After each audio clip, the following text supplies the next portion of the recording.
Friends, आज पुनः नए वीडियो के साथ अपना धातु एवं धातु अध्याय चल रहा है। उस क्वेश्चन और इसमें आपको धातु फिर आगे बढ़ेंगे अपन धातु एवं अधातु।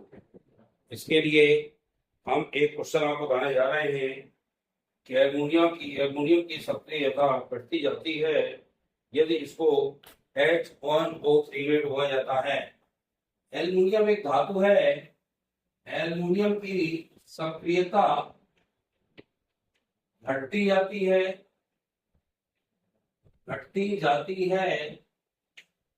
यदि इसे HNO3 यानी क्या था नाइट्रिक अम्ल में डुबोया जाता है। ध्यान रखिए, तो कारण लिखिए। एल्युमिनियम की सक्रियता घटती जाती है जब इसे नाइट्रिक अम्ल के घोल में डुबोया जाता है, तो इसकी सक्रियता आखिरकार घटती जाती है। क्यों? हम बता दें आपको कि HNO3 जो होता है नाइट्रिक अम्ल, ये प्रबल अपचायक होता है। HNO3 को क्या कहते हैं? नाइट्रिक अम्ल। ये अपचायक है। क्या है? अपचायक है। और जो अपचायक होने के कारण जब हम इसको नाइट्रिक अम्ल में डुबोते हैं, यानी उपचायक है, उपचायक कह दो, उपचायक नहीं, सॉरी, उपचायक है, या इसको कह सकते हैं ऑक्सीकारक। ऑक्सीकारक यह मैं आपको पहले बताई थी, यह एक ऑक्सीकारक, इसी को उपचायक कहते हैं। अपचायक नहीं है, तो उदाहरण में उपचायक दो हो गया था, उपचायक है अर्थात यह ऑक्सीकारक है। और ऑक्सीकारक होने की वजह से जब इसको एल्युमिनियम के घोल में डुबोया जाता है, यानी एल्युमिनियम को नाइट्रिक अम्ल के घोल में डुबोते हैं, तो इसमें ऑक्साइड की एक परत चढ़ जाती है। हो जाता है तो ऑक्साइड की एक परत चढ़ जाती है। और जब ऑक्साइड की एक परत चढ़ेगी तो वह ऑक्साइड की परत एल्युमिनियम में चढ़ती है, और जब एल्युमिनियम में चढ़ जाएगी तो निश्चित रूप से उसकी सक्रियता क्या होगी? घटने लगेगी। यहां बनेगा Al2O3। अब ये एल्युमिनियम ऑक्साइड कैसे बनता है? एल्युमिनियम की जो कि 3 वैलेंसी होती है, और 3 जब ऑक्साइड के -2 से जुड़ेगा, इसकी वैलेंसी यहां लगेगी O3, और O की वैलेंसी Al में लगेगी, तो सूत्र बनेगा Al2O3। क्या बनेगा? Al2O3 बनेगा। बना नहीं बना? और इससे NO2 अलग होगा और पानी अलग होगा। आपको ध्यान रखना है, क्लियर नहीं लिखना, सीधे सीधे बताना है कि इसमें एल्युमिनियम ऑक्साइड की एक परत चढ़ जाती है, और परत चढ़ने का कारण होता है कि जो इसकी सक्रियता है वह घटती चली जाती है। यदि हमारा क्वेश्चन आता है कि नाइट्रिक अम्ल के घोल में एल्युमिनियम को डुबोने पर इसकी सक्रियता घट जाती है, घटती चली जाती है, क्यों? कारण सहित उत्तर दीजिए। तो आप लिखना है, नाइट्रिक अम्ल एक प्रबल ऑक्सीकारक है अर्थात यह उपचायक है। जब इसे नाइट्रिक अम्ल के घोल में डुबोया जाता है तो इसमें ऑक्साइड की एक परत बन जाती है, और ऑक्साइड की परत बनने का तात्पर्य यानी इसकी सक्रियता घटती चली जाएगी। ये आपको कारण लिखना है, और बहुत इंपॉर्टेंट क्वेश्चन है, ये आप थोड़ा सा ध्यान रखिएगा। और इस तरह से आपको यह क्वेश्चन लिख लें कि एल्युमिनियम की सक्रियता घटती जाती है यदि इसको HNO3 लिख लो, कह जाता नाइट्रिक अम्ल में डुबोया जाता है। आंसर क्या लिखोगे? HNO3 एक प्रबल उपचायक या ऑक्सीकारक है। जब इसमें एल्युमिनियम को डुबोया जाता है तो एल्युमिनियम ऑक्साइड बनाता है, अर्थात एल्युमिनियम पर परत चढ़ जाती है, काहे की? ऑक्साइड की। और परत चढ़ने के कारण एल्युमिनियम की सक्रियता घटती चली जाती है। क्लियर हो गया? अगला क्वेश्चन नोट करें, कार्बन सोडियम या मैग्नीशियम के ऑक्साइड अपचयित नहीं कर सकता है। कौन? कार्बन। इसको सोडियम या मैग्नीशियम के ऑक्साइड को अपचयित नहीं कर सकता है। तो आपको बता दूं कि सोडियम जो है या मैग्नीशियम कार्बन की अपेक्षा अधिक क्रियाशील होते हैं। सोडियम है, प्रश्न लिखिए पहले आप, सोडियम, प्रश्न लिख लीजिए, कार्बन जो है सोडियम या मैग्नीशियम के ऑक्साइड को अपचयित नहीं कर सकता है। कौन? कार्बन। सोडियम या मैग्नीशियम, सोडियम का ऑक्साइड होगा Na2O, मैग्नीशियम का ऑक्साइड होगा O। तो कार्बन लिख लीजिए प्रश्न, कार्बन सोडियम या मैग्नीशियम के ऑक्साइड को अपचयित नहीं कर पाता है, आखिर क्यों? नोट करिए। अब बता दूं मैं आपको, सोडियम या मैग्नीशियम के जो ऑक्साइड होते हैं वो कार्बन की तुलना में या कार्बन की अपेक्षा में, तो चाहे कार्बन की तुलना में अधिक क्रियाशील होते हैं। सोडियम या मैग्नीशियम कार्बन की अपेक्षा अधिक क्रियाशील होते हैं। सोडियम तो ऐसे पदार्थ को बहुत क्रियाशील है, जैसे इसको वायु या नमी में रखते हैं, यह फौरन क्रिया कर लेता है और ऑक्साइड बना देता है। तो आपको बता दूं, सोडियम या मैग्नीशियम कार्बन की तुलना में अधिक क्रियाशील होते हैं। दोनों क्या हैं? अधिक क्रियाशील। नोट करें, सोडियम या मैग्नीशियम कार्बन की तुलना में अधिक क्रियाशील होते हैं। इस कारण कार्बन इनके ऑक्साइडों को अपचयित नहीं कर पाता है। सीधा सा आंसर है, आप लिखेंगे कार्बन की तुलना में सोडियम या मैग्नीशियम अधिक क्रियाशील होते हैं, चाहे डायरेक्ट लिख दो, सोडियम या मैग्नीशियम अधिक क्रियाशील धातु हैं, इसलिए इनके ऑक्साइड जो है कार्बन अपचयित नहीं कर पाता है। नोट कर लिया होगा आपने। अगला क्वेश्चन आता है, सोडियम क्लोराइड ठोस अवस्था में विद्युत का सुचालक नहीं होता है, जबकि गलित अवस्था या जलीय विलयन में यह विद्युत प्रवाहित करता है। क्वेश्चन नोट करें, सोडियम क्लोराइड सूत्र आप जानते हैं ना, NaCl, नमक आप जो जानते हैं घर में, आपके नमक की डेली है घर में, नमक का ढेला, जब ठोस अवस्था में होता है तो ये विद्युत का सुचालक नहीं होता, इसमें करंट नहीं मारता।